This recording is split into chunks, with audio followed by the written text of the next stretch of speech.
Where did Americans get our common set of shared values? Do we really need to know where they came from? I think so. If we don't know where we got them from, then we don't know where to go back to revive them, to draw from that well again when we need to, like we do today. They came from somewhere. Where are we going to look to get them back? A lot of Americans know the answer to that. A lot of you do. But unfortunately, most of us don't even have a clue.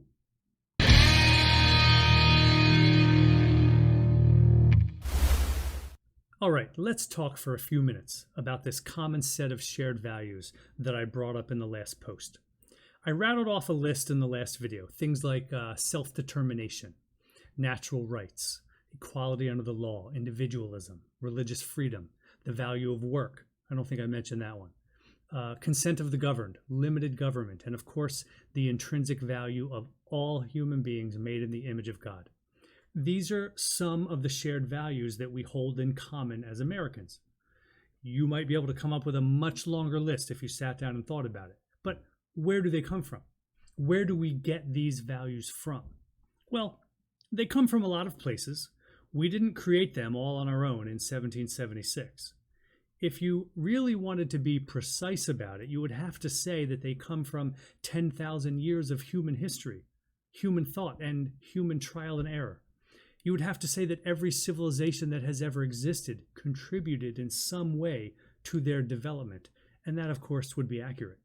That's how all human progress occurs. But to boil it down to something that is more teachable to students, our common set of shared values comes from three primary places. In my classroom, we refer to them as the three pillars of American democracy.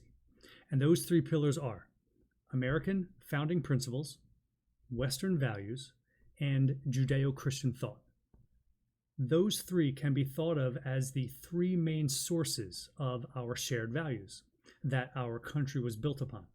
Almost everything good that we all enjoy as Americans today has been in some way a derivative of these three pillars. And all the immoral things and the misguided ideas in our history were overcome by falling back upon these three pillars. And as soon as you see this list, anybody who's been paying attention immediately recognizes those as the three things that are being most attacked and undermined in our culture today. The very things that are needed to bring Americans back together are the things being torn down. If we do not stop these pillars from being torn down, from being denigrated in the eyes of our children, and being taught to them in our schools as racist and evil, then our country will only become more divided in the future. And if we don't have anything holding us together, we do not have a country. Stephen King has a philosophy that runs throughout his Dark Tower series.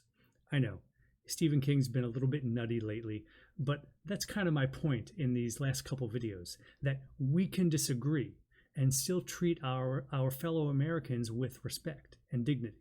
So, Stephen King.